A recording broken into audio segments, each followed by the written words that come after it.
You would think that since it's the new year, I would try to upgrade these videos in some way. Maybe get a better camera, maybe actually have a bookshelf in the background, any possible change that could improve the channel. But nope, it's a new year, same bullshit. The only difference is that now I have an intro.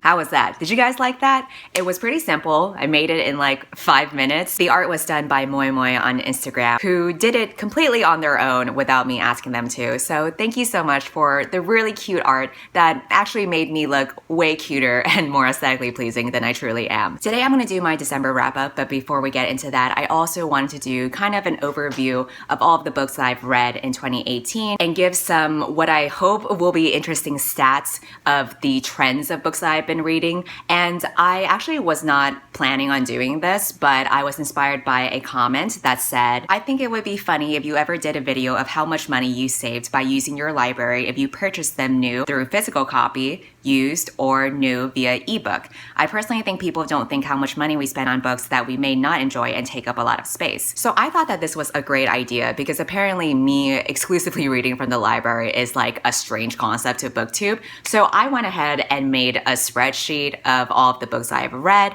and looked up the prices on Amazon to calculate how much money I saved. And since I was putting together a spreadsheet, I was also curious about the ratio of adult to young fiction books I've read, the ratio of fiction to nonfiction, the ratio of female to male authors, and how diversely I read, and all that kind of good stuff. So let's dive into that. I'm going to start with the basic stats that Goodreads provides to you at the end of the year. So according to my year in books of 2018 on Goodreads, I read a total of 18,108 pages across 59 books.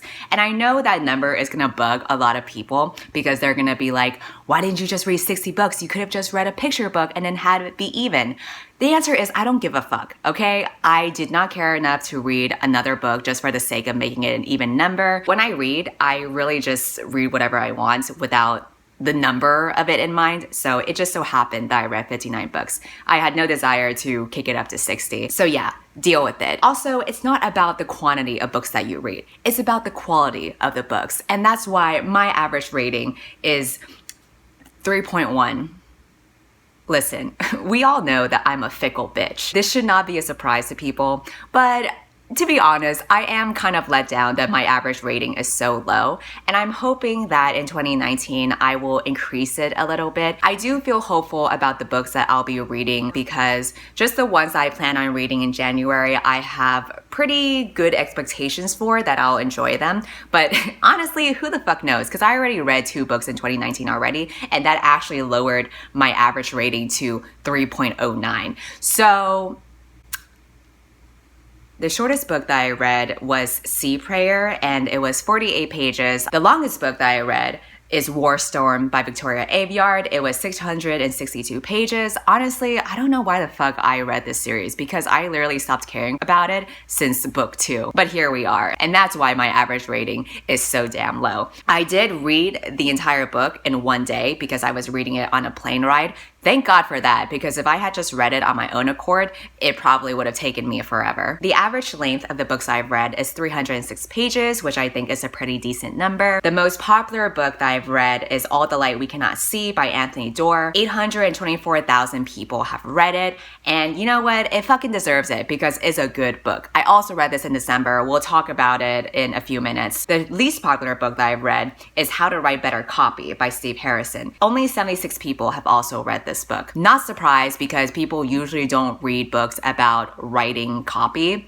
I don't even know why I read this kind of book because I'm not a copywriter. Honestly, who the fuck knows? I don't know why I read the shit that I read, okay? It's also a mystery to me. The highest rated book on Goodreads that I've read this year is Crooked Kingdom by Leigh Bardugo with a 4.62 average. And you know what? It fucking deserves it. It better be the highest rated on Goodreads, bitch. That book made me cry until 3 a.m. reading it, so it deserves it. My first review of the year was Defy the Stars by Claudia Gray. I rated it 4 stars. I remember enjoying this book very much. It is an underrated YA sci-fi book. I remember reading Defy the Stars when I was stuck in the airport for 3 days, so my review could be a little biased because I had had nothing else to help me cope through life. And this was the only gleaming hope that I had in that very dark period of time. Because if you've ever been in an airport, it's fucking nasty. It's filled with the worst kinds of people. It was an awful experience. Defy the Stars was the only thing that got me through it. So you know what? Claudia Gray, you deserve your coin. And then my last review of the year is Sea Prayer, so I will be going over that in a few minutes.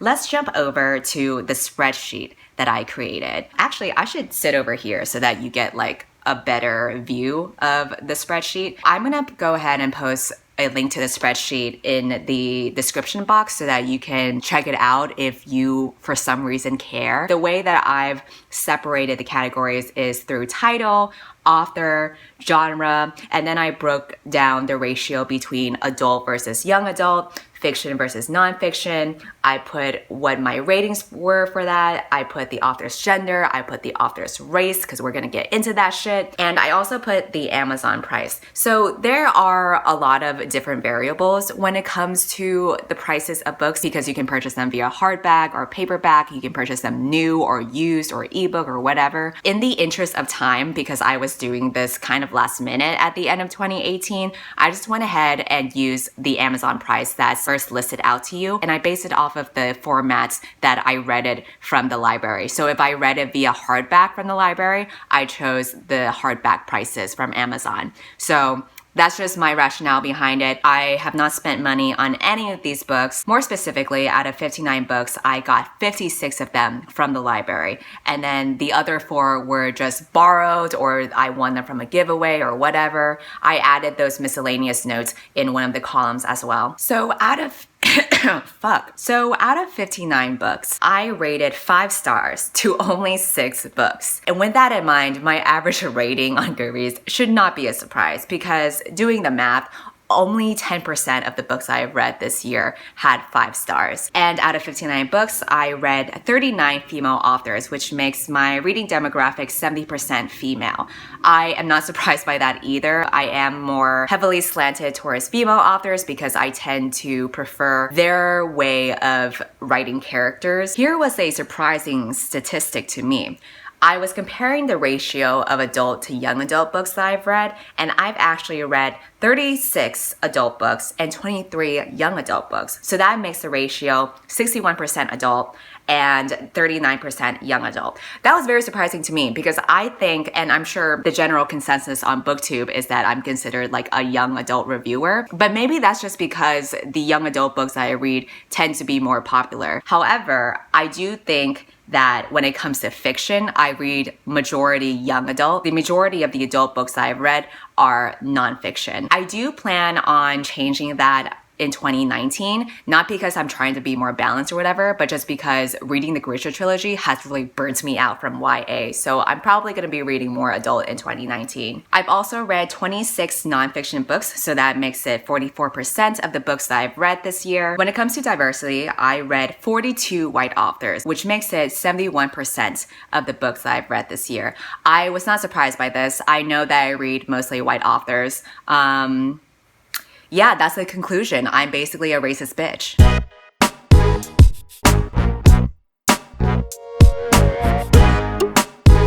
And then the final statistic is how much money I saved from not buying any of these books and only reading exclusively from the library. So when I add up the Amazon prices, I found out that I saved $832.60. I don't know how much I would have saved if I had bought them used, but let's just say for the sake of estimating it, it's like half of it, so maybe around $400. So thank you to Michelle Ann for suggesting to me to make this type of video. Let me know for 2019 what other variables you would like me to track. I will do a more detailed breakdown of how much money I'm saving exactly by comparing new books to used books. I just didn't do that for 2018 because ain't nobody got time for that. But since I'm actually gonna do it throughout the year in 2019, I will be more mindful. And again, I have this spreadsheet in the description box as well. So if you are also like a statistics nerd and you wanna do your own calculations for other types of variables, feel free to do so. That's pretty much my wrap up for 2018. Actually, it might be fun to do you a little overview of BookTube as well, since I started halfway through 2018. Looking at my BookTube channel, I published my first video on June 25, 2018, but for the sake of making it a little bit easier, let's just say I started in July, and it's been roughly 6 months for me. According to my social blade, on the last day of December of 2018, I got 16,651 subscribers. So this channel has been through a crazy amount of growth within a very short time frame. I'm sure there are a lot of factors to this, like dumb luck and timing and everything. It's been a weird 6 months, but I am very grateful for the amount of weirdos that have been entertained enough to want to subscribe, so thank you for that. My most popular video on BookTube is watching and remaking the After trailer with 88,000 views. What are you dreaming about? Fuck! Why is he like this?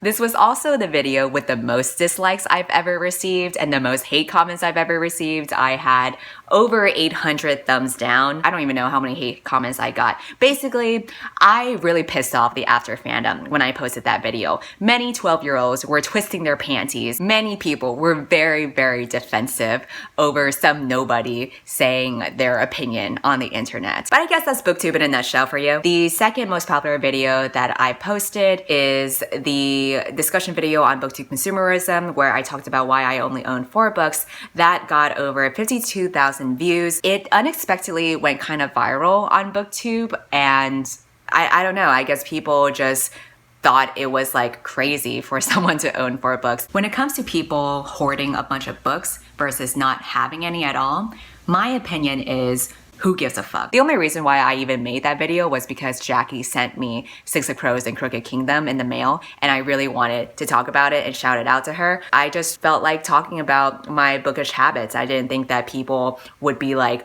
what the fuck? This is mind-blowing, which I don't think it should be, but whatever. The third most popular video that I posted is reacting to Bookstagram drama. This was also the most popular premiered video that I had too. And it just really goes to show that the community loves drama. We like to say that we're not interested in it and we don't want to be involved in it, but here we are. A cup of steaming coffee set to one side, wool sock-clad feet in the frame, but not a hint of pants.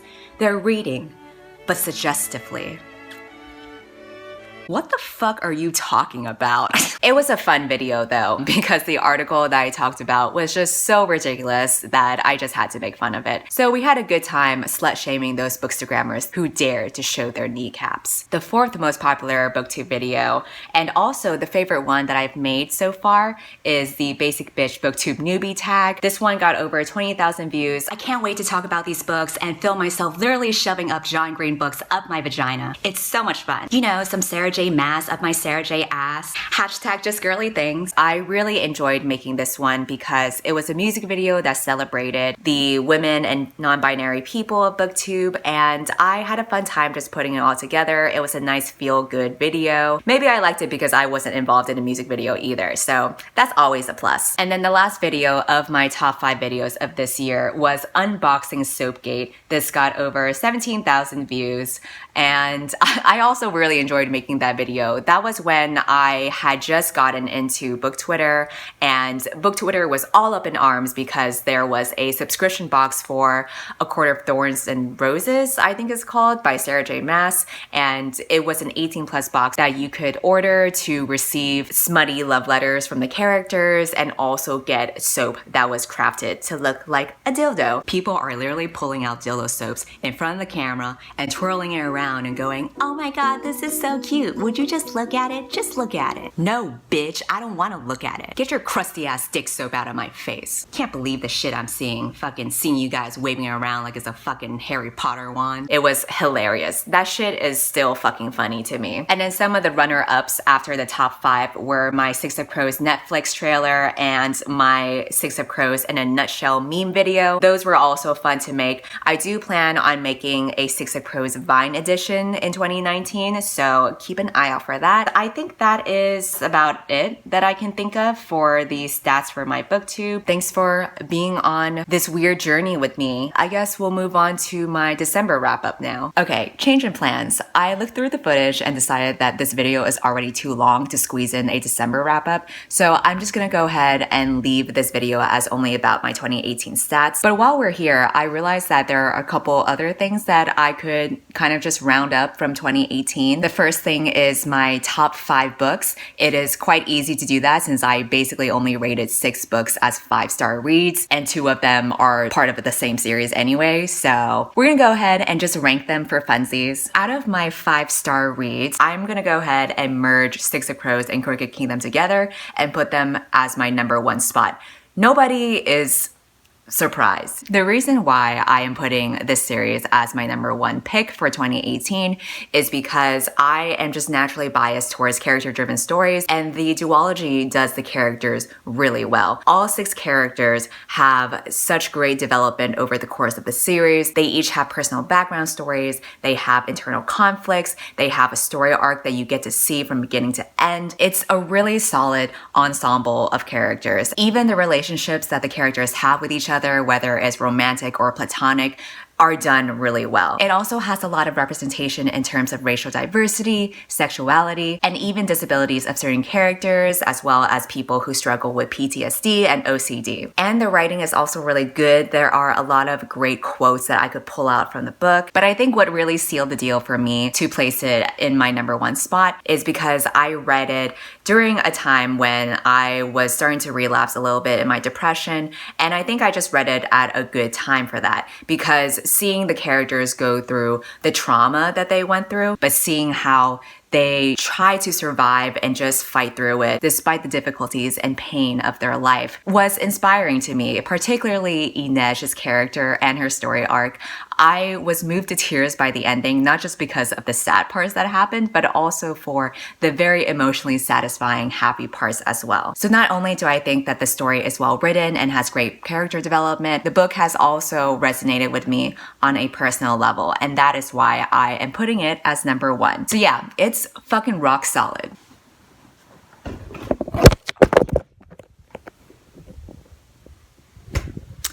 Why does this always happen to me?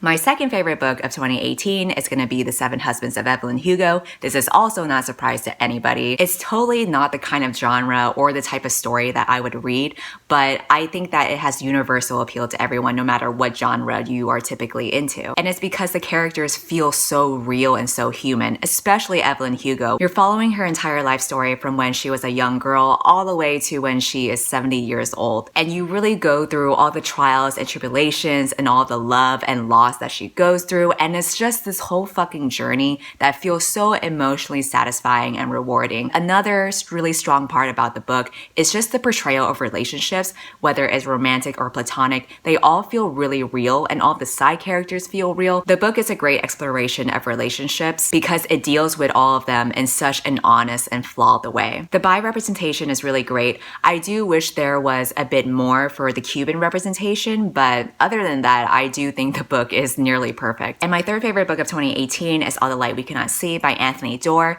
This is a book that I read in December, so I'm going to talk more about it in my next video, and I'm going to do a separate review video about it because it made me feel things, okay? Basically, I cried reading the last 100 pages, which I haven't really done since Crooked Kingdom. So that is a great accomplishment to do. The writing in this book is beautiful. It's the best writing that I've read in all of 2018. The reason why it's not number 1 or number 2 is because even though I think that the characters are really great and they feel real, the author did not explore the relationships as much as I wish that he did. And because of that, I'm putting it below Six of Crows and Evelyn Hugo. That being said, it's still a really good book. I still really like all of the characters, and what little of the relationship we did get to see between the main characters made me cry like a bitch, so it's still a good book. And then my fourth favorite book of 2018 is Crucial Conversations. This is the only nonfiction book this year that I've rated 5 stars. Usually self-help books are kind of a miss for me, but I was really impressed by this book. And I've talked about it a couple times, and I feel like it's the kind of book where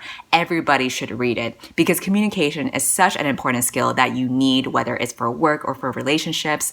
And what really impressed me about this particular book is that it defined these guidelines for you throughout the conversation so clearly and so well, and it provided all the rationale behind why certain methods work. Overall, I just really appreciated how it encouraged you to be more emotionally intelligent and intuitive and empathetic towards the other people that you're having a conflict with. I took notes while reading this book that I still reference to whenever I'm about to have a conversation with someone that I know will be kind of difficult. So the fact that I can still reference these notes to this day makes it a really successful nonfiction book in my opinion. And then my fourth favorite book of 2018 is The Power by Naomi Alderman. I read this book before I started my booktube channel, so I never got to really talk about it before. I have heard that some people don't really like it as much, but I personally thought it was really well crafted. It's basically a novel about women suddenly gaining the ability to electrocute people to death. And the rest of the book shows how the power dynamics between men and women have shifted, because with the ability to kill people instantly and to instigate fear,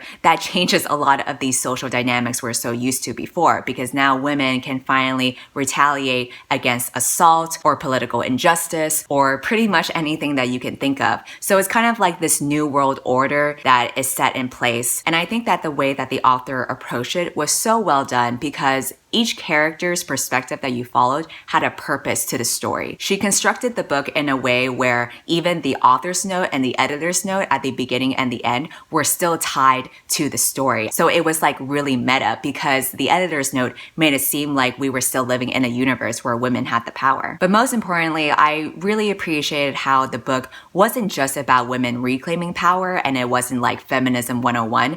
It was an honest look at humanity in general. And in my opinion, an accurate portrayal of the realities of us living in a world where as long as someone has the power, there's always going to be injustice and oppression. I'm putting it as number 4. The reason why it's not any higher is because even though I really liked how all the characters had a role to them, I wasn't particularly in love with any of the characters or any of the relationships, which is okay because not every book is supposed to be character driven, but that's just my personal bias. I also think that the book could have explored a lot more intersectionality with different races and also different gender identities as well. And then the last book that I'm ranking for my top 5 books is going to be Defy the World by Claudia Gray, which is also the sequel to Defy the Stars. When I first read Defy the Stars, I viewed it as a guilty pleasure read because I really liked it, but I was also aware that it gets pretty cheesy and cliche at times. So that's why I rated it 4 stars. But when I read the sequel, I liked it so much that I was just like, fuck it, I'm gonna go ahead and give it 5 stars. So here we are. I think the main thing for me that really impressed me with this book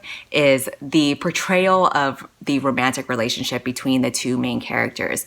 It is the best relationship that I've seen in YA because it is so respectful and communicative and understanding. You never had to worry about the characters falling into the miscommunication trope because they just had their shit together. They were always communicative. They probably read the Crucial Conversations book or something because they were on their shit, okay? And even the two characters that we follow individually are great. They are both very independent and competent and intelligent. Even if they were separated from each other, you never had to worry about any of them being in danger because they just had their shit together. The reason why it's not any higher is because I don't think the plot is that complex or original. I also think that a lot of times there are cheesy scenes and also the writing gets pretty basic. But I'm pretty forgiving for that as long as the relationship is good, which is the case for this particular series. I really appreciate the portrayal of romantic relationships here, and I wish more YA books had that. So yeah, those are my top 5 books of 2018. And just for funsies, I'm also gonna go ahead and read out loud my top 5 comments that I've received since starting this channel. These are not gonna be in any particular order though, I just found them to be really funny. So the first comment is by Jenna, who said, "Cindy, I love you, but you look like a Studio Ghibli monster with that face mask on."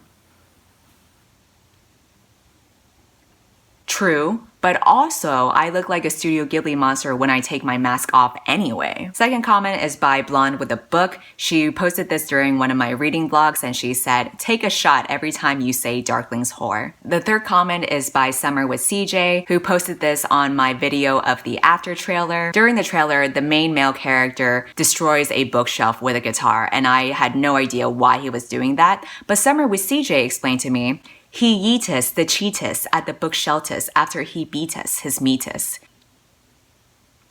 This is some Shakespeare poetry right here. The fourth comment I'm gonna read is by Matea Zovko, who posted on my rant review of the book I Have Lost My Way. 3 years from now, you're a famous booktuber. You hold a meet and greet. I'm there. We meet. Everything goes great. And just as I'm about to leave, I turn one more time and say, I have lost my way. Your brain melts. There are sirens in the background. People are screaming. The most frustrating thing about this comment is that I can literally imagine it happening. And then the last favorite comment that I'm gonna read is actually something that was posted on my BookTube newbie tag by Rodri Rodrigo, who said, I didn't skip the ad so our queen can eat a bagel. Thank you so much, Rodri Rodrigo. I really appreciate the 2 cents that you gave me. Thank you for feeding a hungry child in need. And the last thing I'm gonna share is my favorite hate comment. I think an easy pick is just whatever I received on the after trailer, but there is still one that to this day I remember about every now and then because it was so ridiculous that it made me laugh. And that is a comment by Book Mistress that says, the fact that you can pass as a woman is proof the fashion industry is making women look like dudes.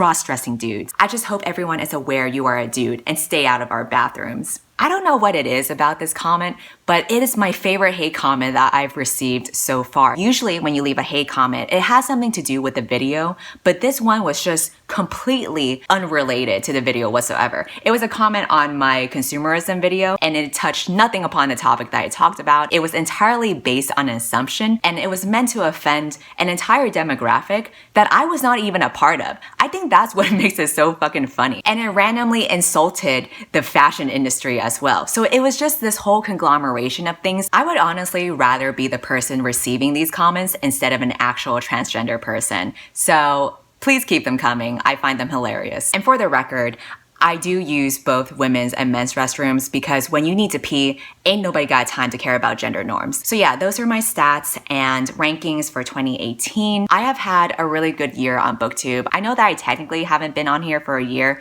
It's only been 6 months, but it feels like a fucking year because of all the bullshit that has happened. But it's been great. I've really appreciated being in the community and being able to interact with you guys and the friends that I've made here. So I'm looking forward to making more videos in 2019.